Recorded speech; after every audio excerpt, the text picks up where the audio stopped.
Welcome to Mid-Century Living, your weekly nostalgia podcast about the best of technology and culture from the mid-20th century.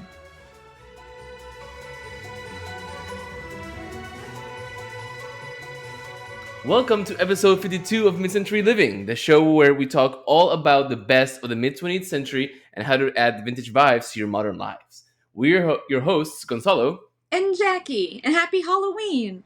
Thank Yay, you for happy joining Halloween. us today. For today's super spooky episode, we'll be talking about urban legends from the mid-century. But first, Gonzalo, how was your week? My week was good.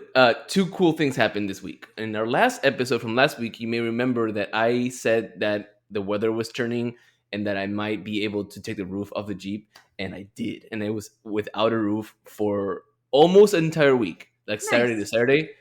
It was Saturday to Friday because I had somewhere to go on Saturday and I needed the roof on the car. Fun. Totally cool. I mean, I don't have a lot of, things going up there, so the wind wasn't a factor. Yeah, that's my worst nightmare, but I have a lot of hair. Yeah. Rub it in. But no, the other thing is that the high school I work at did a murder mystery show in theater, and you guys out there might remember that Jack and I did theater in high school. So I tried to go and support the theater program in school, and it was pretty good. They like the set was amazing. The actors, we had one actor like their like connections were like really great. It was a really good show, and it was a fun little like spooky October thing because it was a murder mystery. That sounds fun. Yeah, so I did that actually last night. So, but how was your week? My week was good. I've been sewing up a storm trying to get this dress finished for Halloween, which hopefully by the time this episode comes out, it is done, and I'm wearing it today. Future me. And other than that, it's funny you brought up the weather, which I guess is boring, except for it is also affecting my Halloween plans because when I planned out my 31 days of Halloween outfits, I assumed that it would be chilly on the last week of October, and it is not. It's back up to like 88 highs. So I have to recalibrate my entire last week's outfits because now I need short sleeves. But I had the same problem when I was driving the car without the roof because in the mornings it was like in the 60s. And I get it. If you're listening from somewhere not in Texas or watching from somewhere not in Texas, 60s aren't low. But we are used to 100. So 60 is cold. And I had a sweatshirt on in the mornings on my drive to school because there's wind and it's cold. And then I would get in the car at the end of the day and it's been baking in the sun. Yep. So like the steering wheel's hot because there's nothing covering the steering wheel. So yeah, it's definitely layering weather, which is very irritating. But you did say listening or watching, which makes me remember that for our audio friends, we didn't mention that we're also releasing this episode as a video episode on YouTube. So if you really wish you could see our faces talk, you have that opportunity with this episode. We just decided this seemed like a topic we could talk about with minimal editing. So We're giving video another go. So if you would like to support us on that endeavor, please go follow us on YouTube. It's at MCL Podcast, just like our Instagram. Yep, we'll see you there, guys. But that sounds like we're ready to talk about urban legends. So let's get the ball rolling. I had nothing clever to say. So let's talk about beasts. Fantastic beasts and where to find them. And that is North Carolina, USA. Because many urban legends circle around beasts, killing people or terrorizing a community. And the first one we're going to talk about is the beast of Bladenboro. And that is really a string of animal deaths in 1953 to 1954 near Bladenboro, which is a swampy town near North Carolina in the USA. And this revolves around a creature that kills its victims, usually dogs, by crushing their heads or completely decapitating them. So the legend goes that the story starts with the death of a dog on December 29th of 1953 in Clarkton, North Carolina, which is about 8 miles from Bladenboro. And according to witnesses, the beast responsible was sleek, black, and about 5 feet long. Yeah. December 31st, some more dogs owned by a resident of Bladenboro this time, are found dead with a pool of blood under them as if all their blood has been drained. And the owner reports that the dogs were torn into ribbons and their heads crushed. Jeez, we're really jumping right into the murder story. I know, but that's what's fun about urban legends.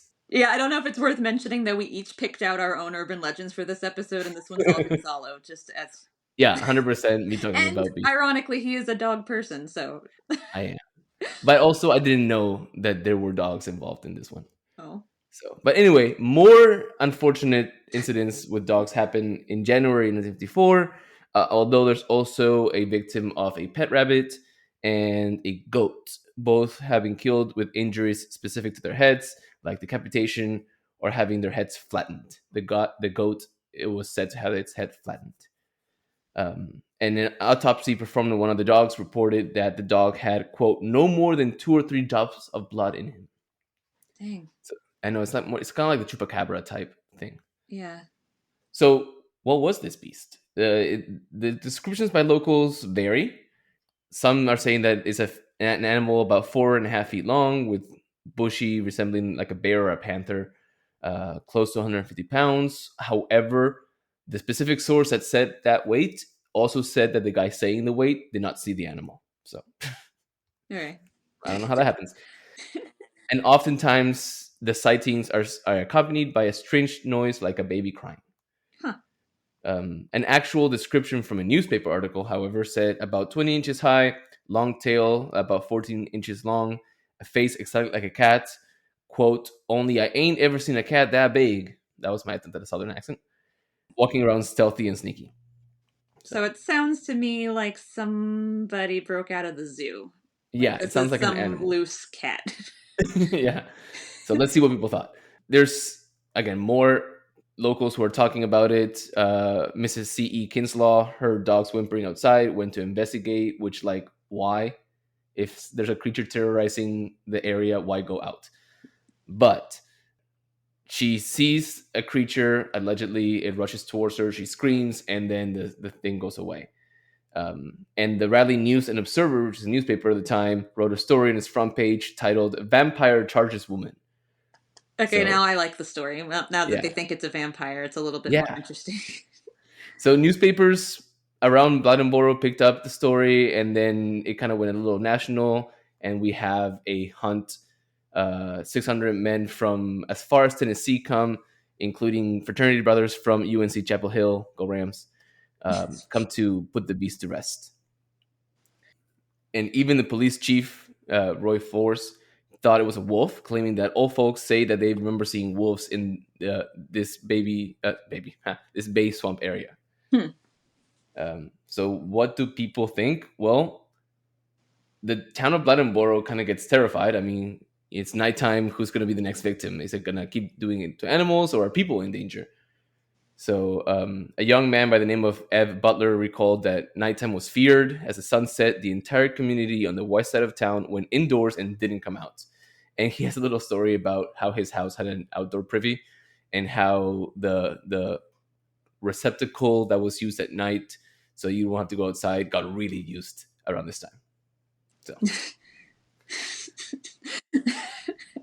but things got dangerous with all the hunters running around, and fear of an over-anxious hunter accidentally shooting someone prompted the mayor of Bladenboro, Bob Fussell, to call an end to the hunt. And an unusually large bobcat is found and killed, and then strung up on a flagpole in the center of town with a sign that says, "This is the beast of Bladenboro."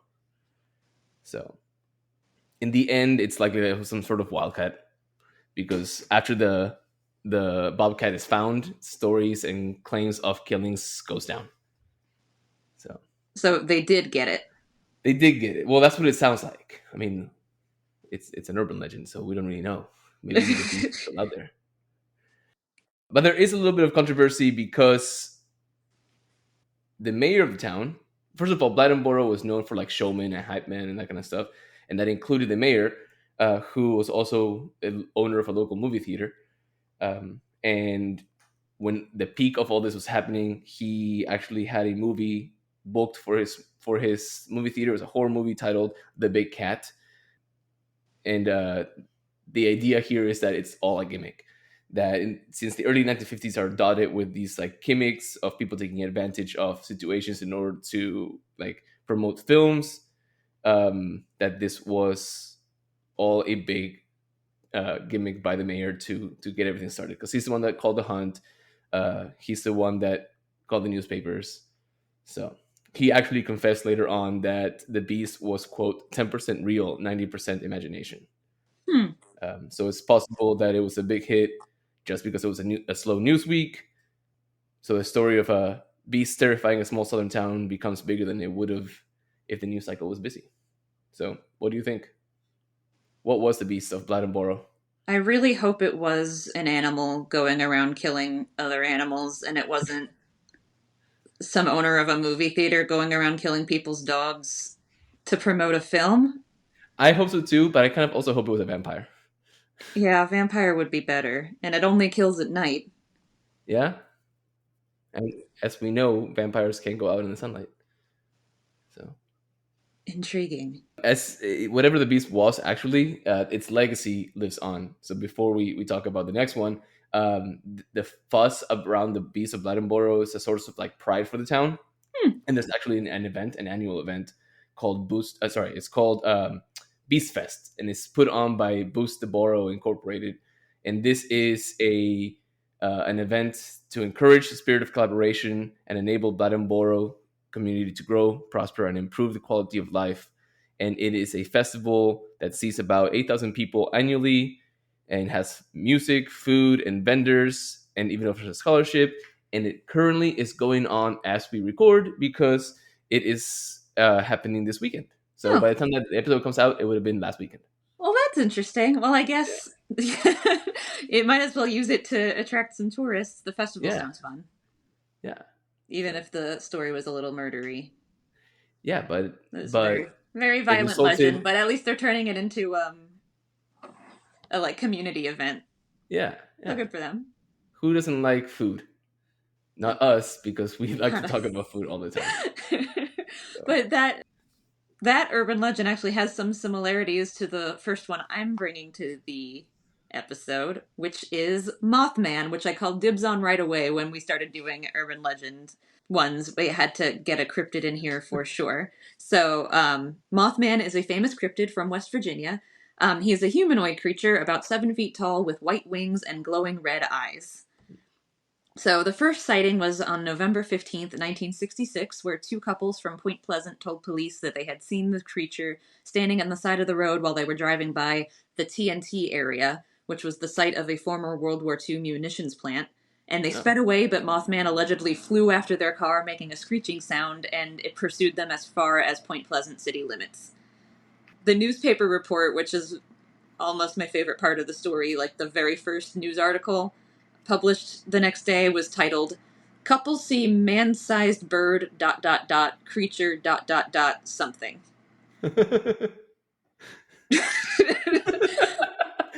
Awesome writing by this. But of course, after the newspaper covered it, more people started reporting sightings, and the name Mothman was coined by newspapers, probably because of Batman also being popular around this time. So that's probably why they gave him a catchy nickname. So the 1966 to 1967 Mothman reports state that at least 100 people saw Mothman, with many more afraid to report their sightings. All this sort of culminates in December 15th, 1967, where the Point Pleasant, also known as the Silver Bridge, collapsed, resulting in the death of 46 people. And then this incident gave rise to the legend that basically people started connecting Mothman sighting to the bridge collapsing, and now from here on the legend has it that Mothman appears as a warning that something bad is going to happen. So do you think that Mothman is an omen of impending disaster? No, I just think that Mothman is something that happened, and then the bridge falls, and then people are like, "Oh, it has to be because I saw this." There's no Grimm. It's a Grimm.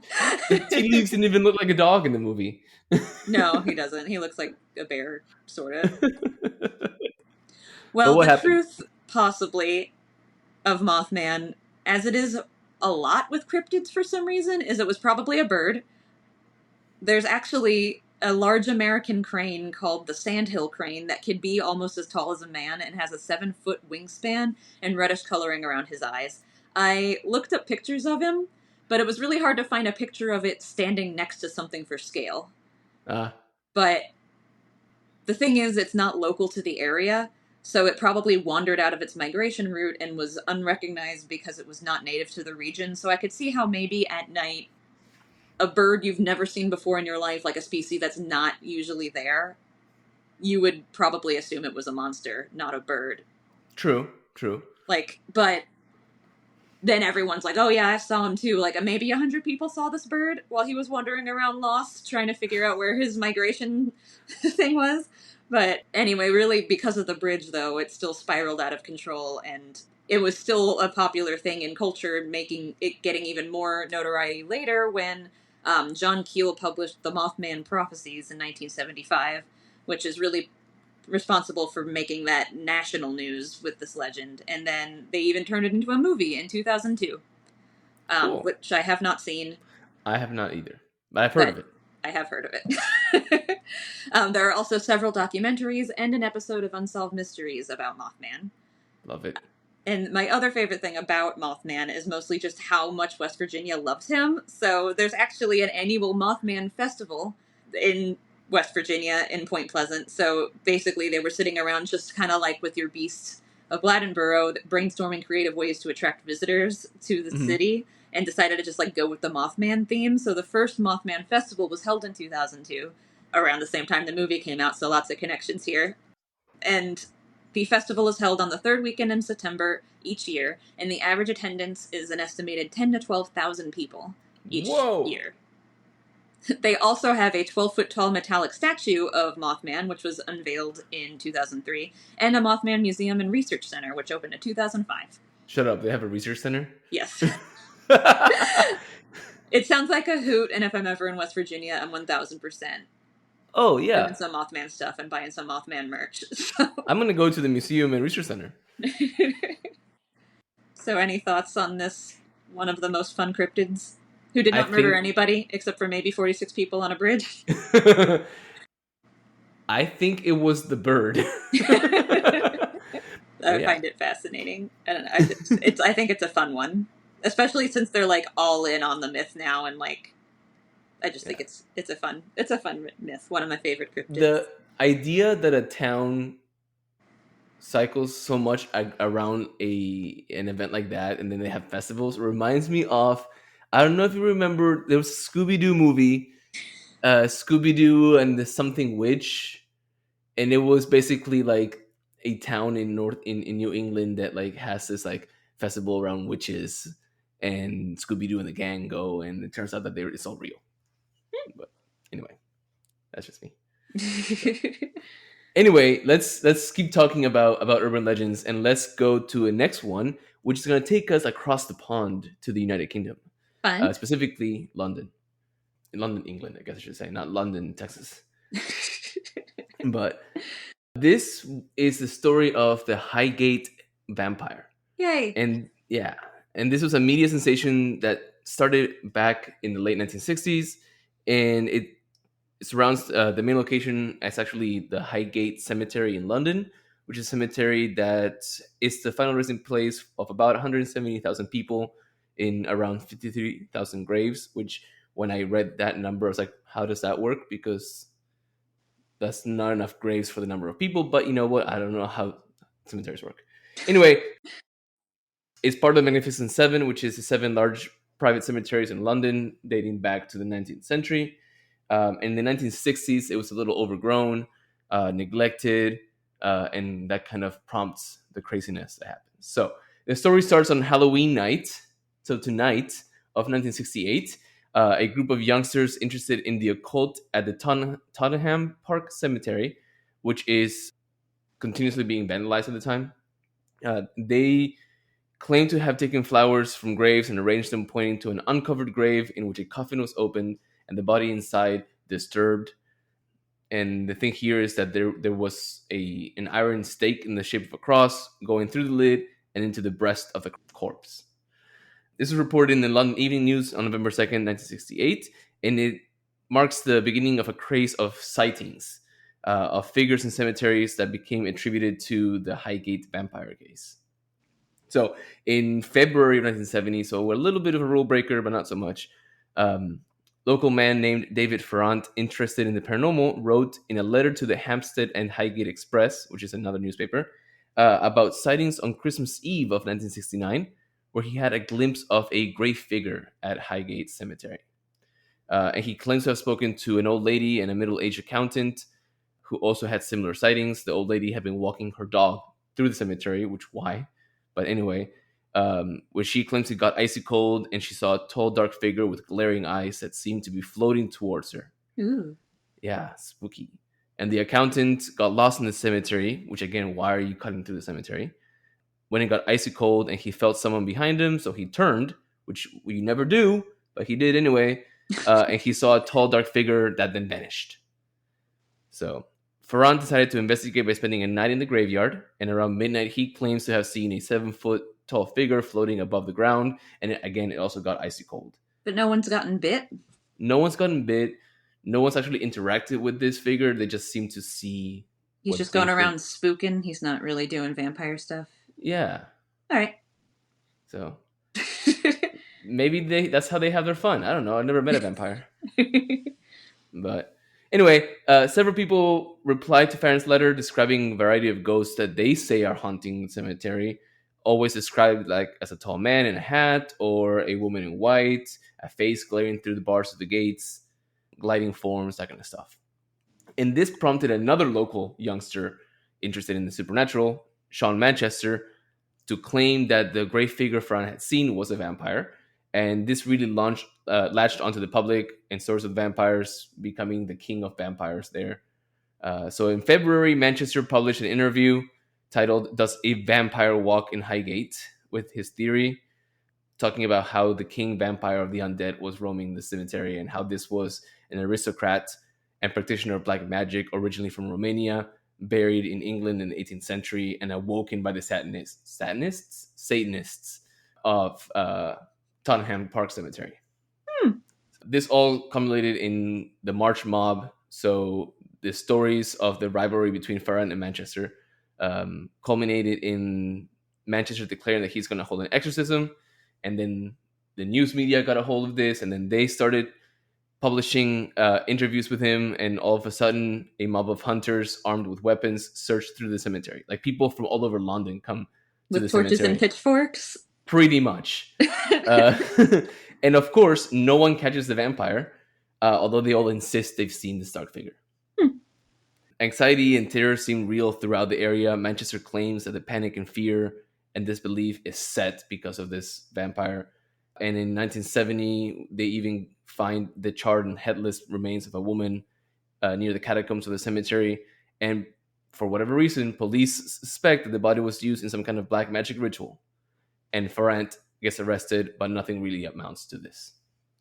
So that was a very anticlimactic ending. But publicity around the Highgate Vampire culminates in rumors that Ferrand and Manchester are going to meet in a magician's duel, which never occurs. Yeah. And they continue to argue about what the Highgate Vampire was, each stressing their own narrative, that it's a great figure, that it's a king of vampires. And this is a feud that these two guys have until Ferrand's death in April of 2019. I cannot believe that this became such a huge thing if the vampire didn't bite anybody. Exactly. It's just like, oh, I think I saw something. And all of a sudden, like, everyone's like going crazy about it. As much as I love it being the king of the vampires, like, this is really anticlimactic for a vampire tale. I know. The general consensus, though, is like, the late 1960s horror movie crazes are spreading, right? Many vampire movies are made across, make their way across theaters. In England itself, just between 58 and 70, one studio produced 5 Dracula films. So it's kind of like the society is being, awash with vampire imagery. Mm-hmm. So the Highgate Vampire could just be a case of life imitating art, where the youngsters are mobbed, are imitating the art of the films and movies, which kind of turns into a life imitating art, imitating life again, because in 1972, a horror movie Dracula AD 1972, which circles around a group of young hippies who participated in an occult ritual in an abandoned cemetery and reawaken a vampire, comes out, which is pretty much the whole story of the Highgate Vampire. Interesting. So that's where we're at. Well, that is very cool. I'm all for local legends of spooky cemetery things. I mean, what do you think it was then? Like just a homeless guy who lived in the cemetery? Because it didn't, other than that random burned corpse thing, which is terrifying, and I hope that wasn't like somebody trying to kill what they thought was a vampire and actually murdered somebody, which we just sort of skated over. That's kind of what it sounds like it might have been. That's to me. That's what it sounds like, but also like that's it. That's all the newspaper said. I read the newspaper article on it, and there wasn't much more than that. Fascinating. But I don't think they ever saw anything. I just feel like, you're walking through a cemetery late at night. It's spooky. Like you'll always feel like the whole like, oh, someone's watching me kind of thing. It's like I just feel like someone thought that and maybe in passing said, oh, I think there was someone there. And once you get that in your head, right, then you start seeing things. So I don't think there was anything. I just love the idea of two guys feuding over this. Yeah, I love that they were fighting about it till 2019. Yeah. And they only stopped fighting because one of them died. Yeah. So. Gotta love a grudge. But just not The Grudge, because that movie was not scary. The Grudge. We're not gonna, Oh, though Buffy was in that, so that's a fun tie into the Vampire Tale we just finished. That's true. Look at that. Full circle. So from that spooky, but not too super murdery, into something a little murdery, the second urban legend I decided to research was the urban legend behind The Call Is Coming From Inside the House, which everyone has heard in one way or another since the 1960s. So, like, just that snippet, I feel like everyone's heard some version of this tale. Like, it was like, oh, this one's super famous. Let's, like, see where this is coming from. So here's what I learned. So basically, the official name of this legend is The Babysitter and the Man Upstairs, which is an urban legend about a teenage babysitter who receives a telephone call that turns out to be coming from inside the house. So the story usually goes something like this. A teenage girl is babysitting at night, and the children have been put to bed upstairs, and the babysitter's downstairs watching TV. And then the phone rings, and the caller tells her to check the children. And she dismisses the call and goes back to watching television, but the caller dials back several times, and eventually the babysitter calls the police, who inform her they will trace the next call. So after the stranger calls again, the police call her back, advising her to leave immediately. And she evacuates the home, and the police meet her, and they explain that the calls were coming from inside the house, and that the unidentified prowler was calling her after killing the children upstairs. Aww. Which is terrifying. And there's also many variations on the story. So there's one where the children live and the babysitter dies, one where everybody dies, one where the prowler gets arrested. There's a kid-friendly version where it turns out to be a prank that one of the kids is playing on the babysitter from the upstairs. In the version in Scary Stories to Tell in the Dark, the kids are downstairs watching TV with the babysitter, and the prowler's just trying to get them to go upstairs. Mm-hmm.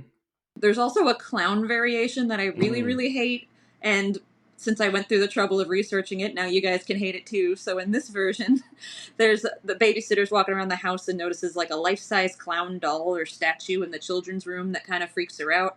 And so when the parents call later to check on things, she asks if she can put a blanket over the clown statue, and the parents are like, we don't have a clown statue. Ooh, no. I don't do clowns. I don't like it. I don't like it. No.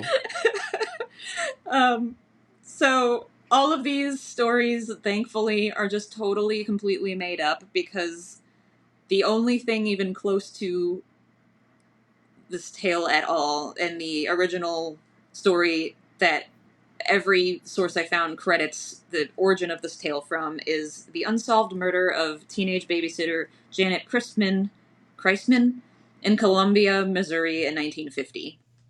So she was actually like home babysitting and was murdered. When the parents returned, they saw the porch light was on and the door was unlocked, which implied that the murderer was someone the babysitter knew and let in.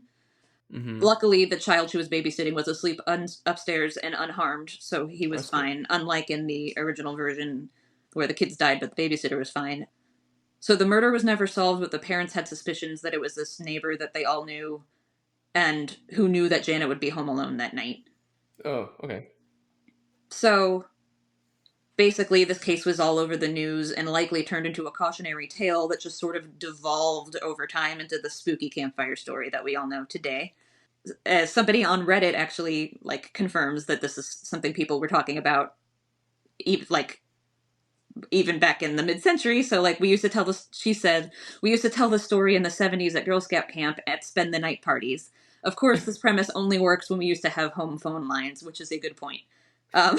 Yes, but as you're talking about this, the entire time I'm thinking my phone's gonna ring. My phone's gonna ring because my cell phone connects to the house line because I got like an old school phone that You have is a hooked up. landline? No, but I bought this adapter that you plug into the wall and then you plug a phone into the adapter, and that adapter is a Bluetooth thing. So Oh, the cool. moment I walk into my house, my phone automatically links to that. So if you call me, the home phone rings, and it's a 1950s like rotary dial phone with like the little like bells that ring, and I'm sitting here kind of afraid that phone's gonna Right. ring right I now. really spooked myself reading all of these stupid. And that's what, I'm trying to remind myself, so the actual murder was a thing. It wasn't someone hiding in the house.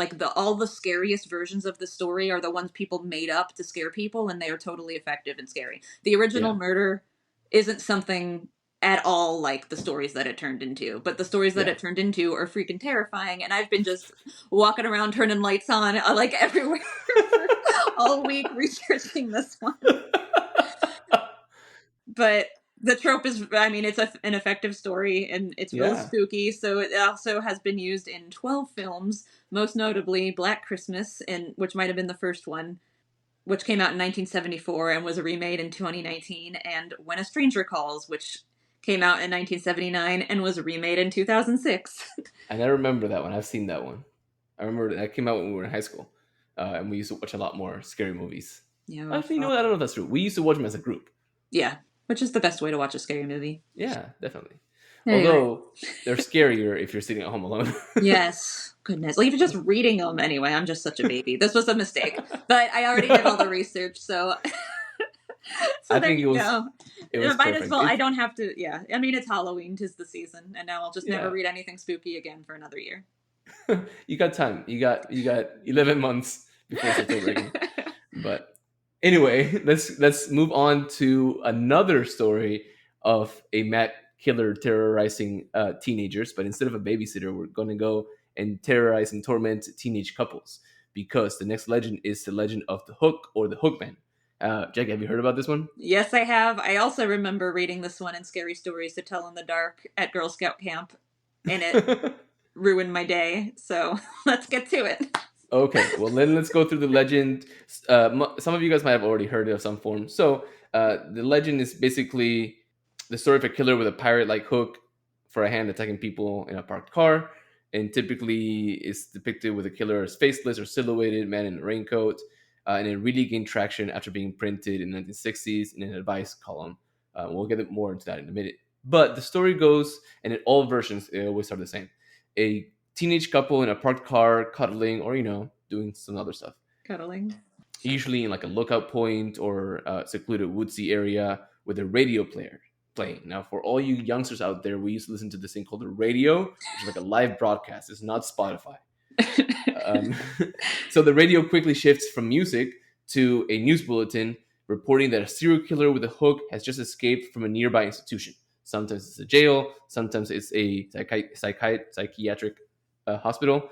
So the couple gets scared and drives away, going back to the woman's house. When they arrive, they see a hook hanging from the door handle, implying that they narrowly escaped death, right? Narrowly escaped being killed, really.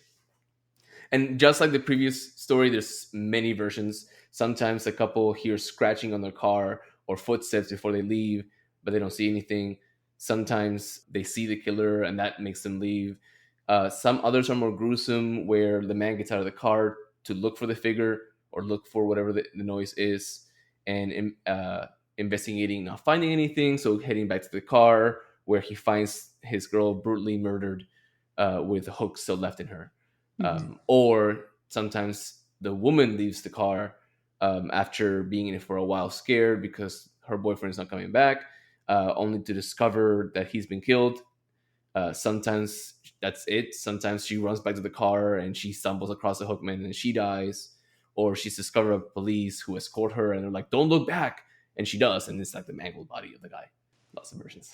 Yes, I think that last one is the one that I remember. Like, I remember her hiding in the car and the boyfriend left for some reason, Hmm. and he gets murdered, but I don't think she gets murdered in the version that I remember. Yeah, why go looking for the source, people? Do you think Get if in the they car. had left the car together, like safety in numbers, they would have had a better chance? All of this is made up. I don't know why I'm thinking about it. Yes. So let's figure out where it comes from. Maybe it isn't made up. Who knows? Uh, but the exact origins are not really known. It seems likely, though, that it comes from sometimes in the 50s in the USA, spreading like wildfire amongst American teenagers. So by 1959 into the 60s, people go crazy with it. The first printed version of the story, though, comes from a Dear Abby column on November 8th, 1960. It says, "Dear Abby, if you are interested in teenagers, you will print the story. I don't know whether it's true or not, but it doesn't matter because it served its purpose for me. A fellow and his date pulled into their favorite lover's lane to listen to the radio and do a little necking. The music was interrupted by an announcer who said there was an escaped convict in the area who has served time for rape and robbery. He was described as having a hook instead of a right hand. The couple becomes frightened and drove away. When the boy took his girl home, he went around to open the car door for her, and then he saw a hook on the door handle. I will never part to make out as long as I live. I hope this does the same for other kids. Jeanette." So it could have just been made up as like a teach your kids not to park in the woods kind of Yep. thing. And that seems to be the biggest interpretation because people have interpreted this as like a warning story between like people who do the right thing, teenagers, versus go out and neck, Right. which Because I if you guess is go out an necking, you might get yeah, murdered. exactly. So that's basically the big thing. Like if you don't follow the rules, by going off and like being alone in the woods, then something's gonna happen to you. So just don't do it so you don't die. Hmm. In popular culture, though, the story becomes even more popular after appearing in the book Scary Stories to Tell in the Dark. Yeah. In 1947, there's a movie called Dick Tracy's Dilemma, where a fictional detective, Dick Tracy, pursues a murderous killer with a hook for a hand. There's also versions of this story being told in comedies like Meatballs in 1979 and Shrek the Halls in 2007, where the Hookman story is just told in like flashbacks or like campfire stories. Mhm. But its prevalence really comes in horror films, especially slashers. He Knows You're Alone from 1980, I Know What You Did Last Summer in 1997, and Lover's Lane from 1990. Oh, and there seems to be like a resurgence in popularity following a retelling of it on 4chan that becomes an internet meme. Oh. But did it actually happen? That's the $1 million question. Mm-hmm. It's speculated that the legend has its roots in real life Lover's Lane murders, such as the Texarkana Moonlight murders in 1946, which sidebar sounds like a great idea for an episode. Yeah, interesting. This is a murder, or really a string of unsolved murders in the spring of 46, where a killer by the name of Phantom of Texarkana, or the Phantom Killer, targets male-female pairs in remote locations, with the first 3 attacks taking place on Lover Lane's locations. But the difference here is that he uses a gun instead of a hook. Intriguing. Yeah. So did a Hookman actually escape a mental institution to torment teenagers making out in the car and then proceed to brutally torment them? What do you think? Sounds like no. Yeah, sounds like no. So, But they did weave a really nice story about it yes. Yeah. that gave lots of people nightmares. And made me freak out a little bit while recording this. Well, after researching my murdery story and you researching this super murdery story, I feel like we should finish the episode on a lighter note. Yes. So I actually switched from something less spooky to researching this as a palate cleanser from my stupid babysitter research. So I decided to, we can end this episode on my least favorite urban legend in the universe. This one really annoys me. So I just have to be the one to do it. So we're going to talk about Walt Disney's cryo chamber. Yes, I was surprised you chose this one. It really annoys me, but if anyone's going to do it, I want to be the one to do it, you know? Yeah. Anyway, so the legend is that Disney's body is actually frozen and stored in a deep freeze chamber somewhere, awaiting the day that science can repair the damage to his body and bring him back to life. The legend even goes on to say that it's like a cryo chamber directly under the Pirates of the Caribbean attraction in Disneyland is where he's being Interesting. stored. It is not true. Spoiler alert. It is the dumbest thing in the universe, and here's why. So, like, while it is possible that Walt could have been aware of the progress being made in cryogenics research, I mean, it was 1966 when he died, and there were articles and books and theories of, like, hypothermia and preservation of animal tissue through freezing that appeared in scientific and medical, like, writings and general press in the late 50s and early 60s. But the truth is that stories of Disney's alleged fascination with preserving or extending his life through cryonics did not appear until decades after his death. There's no evidence to suggest that Walt Disney was interested in or had even actually heard of cryonics. In fact, his daughter Diane wrote in 1972, "There's absolutely no truth to the rumor that my father, Walt Disney, wished to be frozen. I doubt that my father had ever heard of cryonics." Interesting.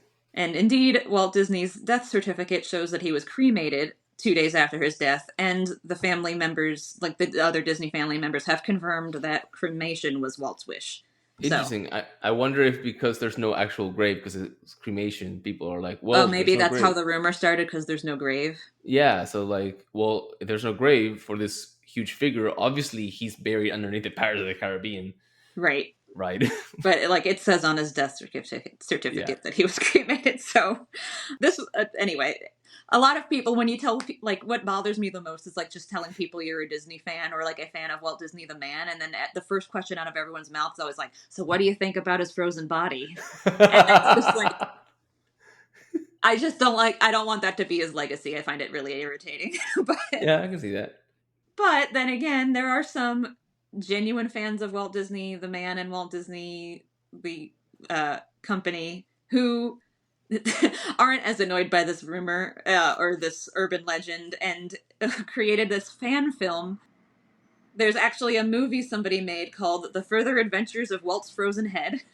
That sounds kind of adorable, actually. I don't know. So I'm a little, it's complicated, but basically this movie plays off the urban legend. It was made by a University of Central Florida film school grad named Benjamin Lancaster. He spent 4 years making this movie. And the plot is that during a detour in the park's infamous underground utilidors, Peter, a downtrodden WDW cast member, stumbles upon Disney's darkest secret, Walt's frozen head. Apparently, Walt is awoken once a year to approve major corporate decisions, but the frozen theme park founder is bored and he just wants to watch the fireworks. What?